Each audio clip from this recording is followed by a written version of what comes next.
Hi, I'm Ethan Walker. At 23, I embody freedom, carving my own path with fierce determination. I don't attend college, I'm free from a career and long-term plans. Not for me.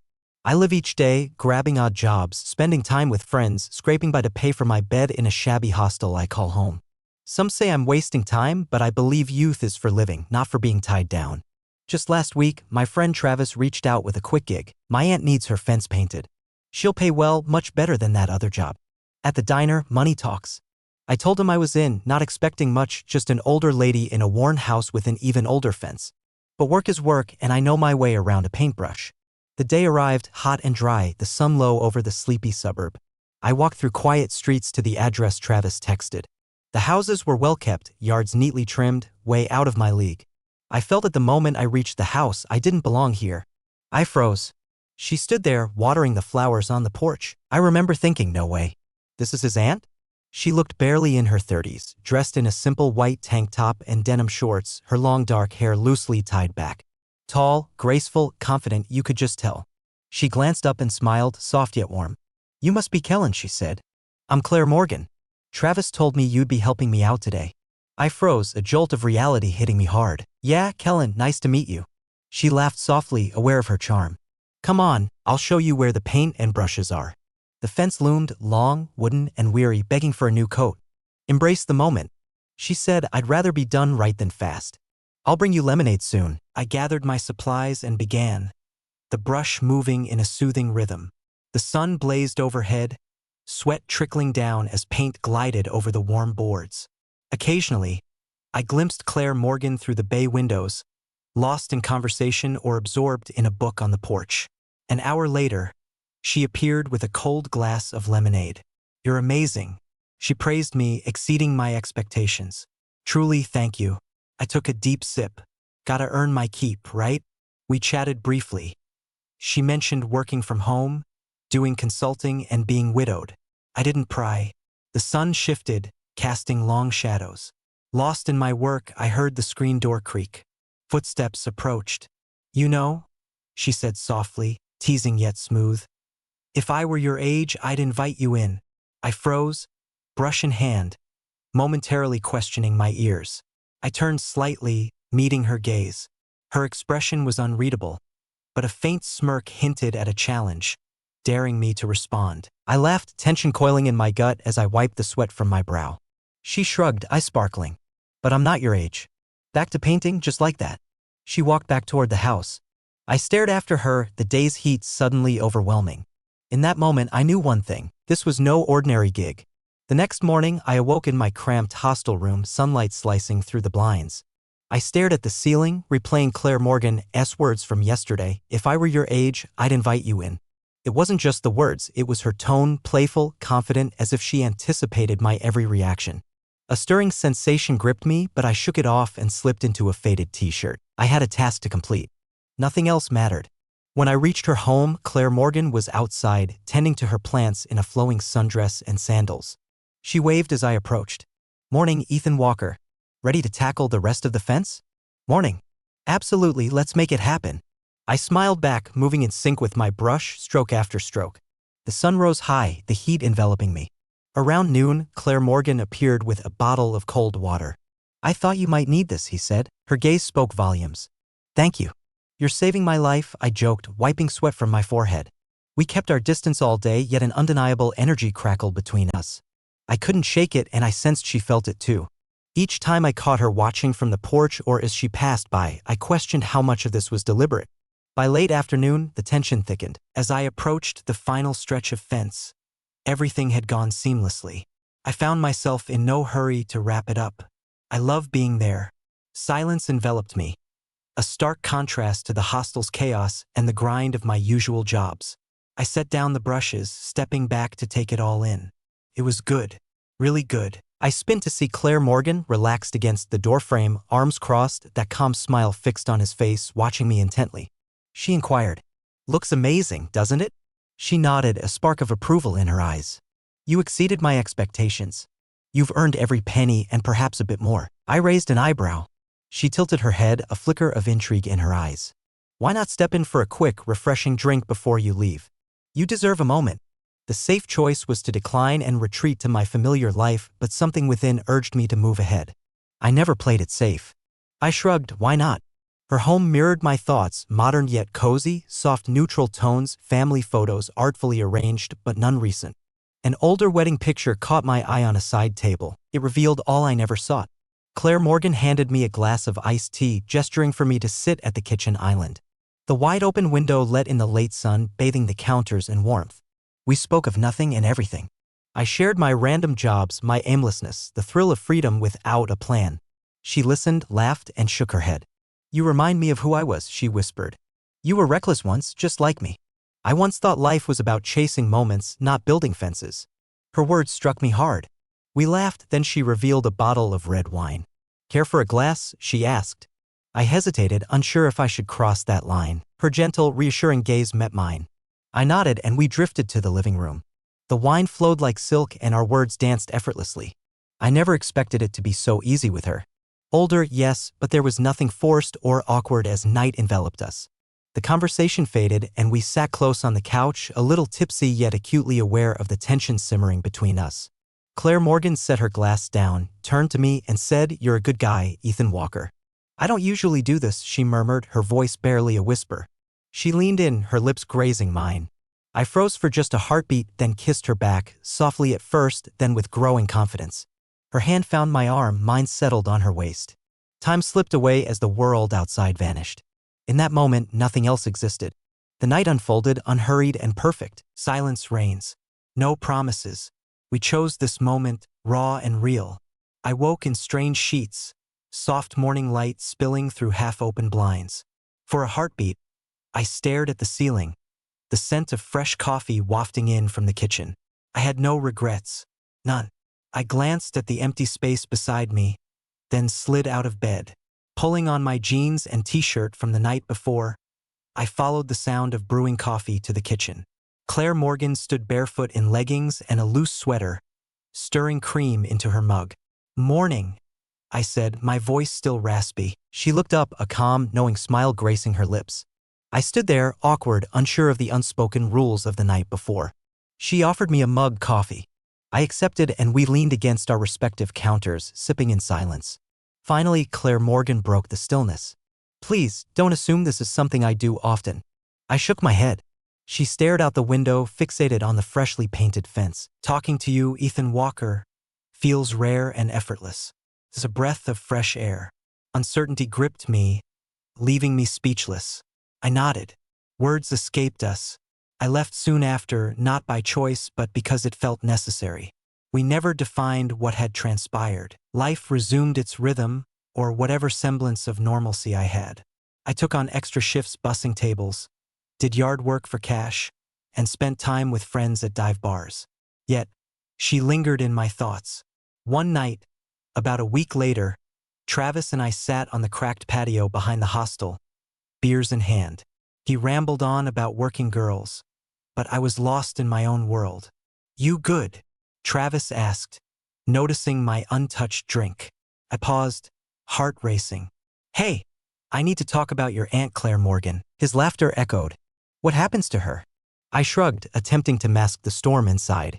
What happened to her? His tone shifted, a hint of vulnerability breaking through. She's faced so much, man. Her husband died a couple of years ago. It was a nightmare. Before that, he was an asshole, controlling, cold. It shattered her for a long time. She's improved but remains withdrawn. I stayed silent as Travis eyed me, curiosity etched on his face. Inside, I felt a shift. Claire Morgan's serenity, the flicker of sorrow behind her brave smile, how she appeared so collected yet often detached, it all fell into place. She hadn't merely been solitary recently. Loneliness had likely wrapped around her for ages. The next afternoon, I walked those quiet streets again, drawn back to her house. I hadn't intended to be there. I told myself it was just coincidence, but deep down, I knew the truth. I lingered at her gate, heart racing, weighing my options for 2 long minutes. I didn't want to impose, to make her feel cornered. But I knocked anyway. Claire Morgan answered, dressed casually, her hair a loose halo around her face. For a fleeting moment, surprise flickered in her eyes. Ethan Walker. Hey, I was close and wanted to reach out. I can leave if she moves aside. Don't come in. We sat at her kitchen table. She poured 2 glasses of iced tea. This time, the conversation was different. Deeper. We spoke of life, of family, and her heartache over losing her kids after the divorce. They had their own lives in distant states. I listened more than I spoke. She revealed herself in fragments, cautiously gauging how much to share. I felt the weight of my age. She gazed into her glass and said, "But sometimes it's just nice to have someone listen without judgment." I smiled. "I can do that." Her expression softened as she reached across the table, gently resting her hand over mine for a fleeting moment. We sat there, and in that moment I realized this wasn't just a fleeting encounter or a chase of old dreams. It was 2 souls, bare and unguarded, discovering something profound in one another. I lingered for dinner. We made pasta and salad together. It was simple, yet it felt like the most perfect evening. It was the best I'd experienced in months. I didn't stay that night. I hugged her at the door. She clung to me just a moment longer than needed. As I walked through the dark streets of my side of town, something shifted within me. For the first time in ages, I felt a spark of anticipation for what lay ahead. Days slipped by. I kept myself occupied, taking on extra landscaping jobs and helping a guy at the hostel move out. Yet, my thoughts always returned to Claire Morgan. Each time my phone buzzed, I held my breath, wishing it was her. It never came by Friday. I was done waiting. I knew I shouldn't get attached. No labels, no promises, yet the feeling of unfinished business clung to me. So, I did the unexpected. I made a plan. I gathered what I could and bought a small bouquet of wildflowers. Nothing extravagant, just simple and honest. It felt foolish, uncertainty gnawing at me, but I followed my instincts. Heart pounding, I approached her street, pausing at the gate to gaze at the flowers. I knocked. The door swung open, revealing Claire Morgan in soft leggings and an oversized sweatshirt, hair cascading around her shoulders. Her face flickered through surprise, amusement, and confusion in an instant. "Ethan Walker?" I awkwardly offered the flowers. "I thought you could use these." She laughed softly, shaking her head. "You're impossible." But she took the flowers, her eyes softening. "Come in." I stepped inside the house, the air faintly scented with vanilla and fresh laundry. We settled at the kitchen table, the bouquet in a small glass vase between us. A long pause hung in the air before she finally spoke. "I didn't expect you to show up like this," she said. "I didn't expect to either," I admitted, my heart racing. "But I've been thinking. I just needed to talk to you." Claire Morgan leaned back in her chair, arms crossed, waiting. I realized this wasn't meant to be my doing, and I'm not seeking anything grand or complex. I'm not him. You're seasoned, and I'm still finding my way. I need clarity on us because the thought of ruining this terrifies me. Fine. Her expression changed once more. A mystery I couldn't decipher. She gazed at the vase for what felt like an eternity before finally whispering, "You are young, Ethan Walker. Too young to be entangled with someone like me.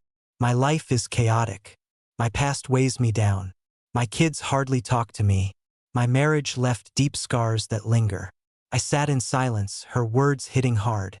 She sighed. "You shouldn't carry someone else's baggage at 23. It's not fair." I nodded slowly. "You're absolutely right. It's not about carrying anything. I just enjoy our time together and care enough to ask what you desire." She smiled faintly, her eyes glistening, revealing what she truly wanted. She breathed out, "I crave simplicity. Just simplicity. No drama, no expectations. Freedom reigns. I refuse to fret over your texts or your presence. I won't doubt my age or fear your sudden regret." I smiled. "You crave authenticity, yet something easy." "Exactly. I'm on it." We lingered in silence, the weight of unspoken words heavy between us. Claire Morgan reached for a glass of water. "We can't ever take this seriously, can we?" I nodded, heart racing. "I mean it, Ethan Walker. No expectations, just live your life. I live mine. We cherish what we have, and when it fades, we leave without regrets." "I mean it, that's what I want." Her shoulders relaxed. She reached across the table, squeezing my hand briefly. "Good, because for a moment I thought you might say something crazy, like wanting to date me officially."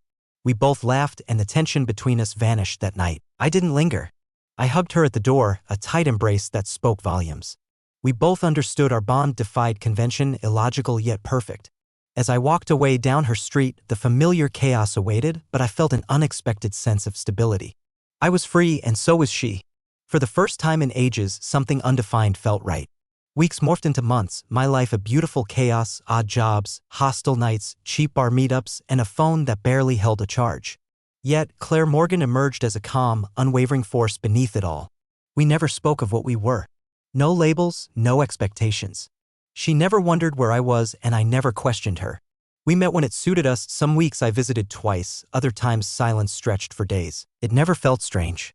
I helped her with little tasks, changing light bulbs, fixing cabinet doors, lifting boxes. Other times we sat on her porch, sipping wine or iced tea, talking about everything and nothing. Claire Morgan had a way of bringing calm even when my life was chaotic. I cherished the simplicity of our connection. It was uncomplicated. One Saturday, I arrived after a landscaping job, sweaty and dirty, probably smelling of grass and gasoline. Claire Morgan opened the door wearing an oversized shirt and leggings, her reading glasses perched on her nose. She laughed. "You look like you fought a lawnmower and lost." I grinned. "Might have." She stepped aside. "You want a shower?" I shook my head, disbelief coursing through me. "Nah, just wanted to say hi. Got plans coming up." Her nod spoke volumes. "It's fine. I'm not your girlfriend." I winced, not from pain, but from truth. She was right. That had always been the deal. I walked to the kitchen island, leaning against it as she poured me a glass of water. "Claire Morgan." She looked up. "Change is on the horizon. I found a rundown apartment across town. It's still a dump, but it's an upgrade from a hostel. I've been saving her." Her expression remained unchanged. She just nodded and smiled. "Good, you deserve more than that cramped existence."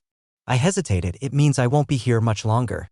Her voice held no sadness, only a deep understanding. She was precisely who I believed her to be: independent, grounded, and realistic. I gulped down the water, feeling its coolness wash over me. "This was never meant to last, was it?" I asked. "No," she replied softly, "and that's what made it perfect." I set the glass down and moved closer to her. I kissed her forehead. Her eyes fluttered shut, a smile breaking through. "Thank you," I whispered. "For what?" she asked. "For giving me something good, no pressure. For letting me be me." Claire Morgan's fingers brushed my cheek. "And thank you for reminding me what it feels like to be wanted again." We lingered, two souls filling a void, unspoken yet profound. Finally, I stepped back. "I should go." She nodded. I walked to the door, then turned back for one final glance. "You'll survive this. I've faced darker days." She smiled. "Go live your life, Ethan Walker. Don't settle too soon." I smiled back. "I won't." With that, I walked out the door. The sun was setting as I made my way down the familiar street one last time. No sadness, no regret. I felt just as we had vowed to each other. We would break free. It wasn't a conventional love story. No grand battle unfolded. No tearful farewell, no grand reveal. Just two souls intersecting in a fleeting instant.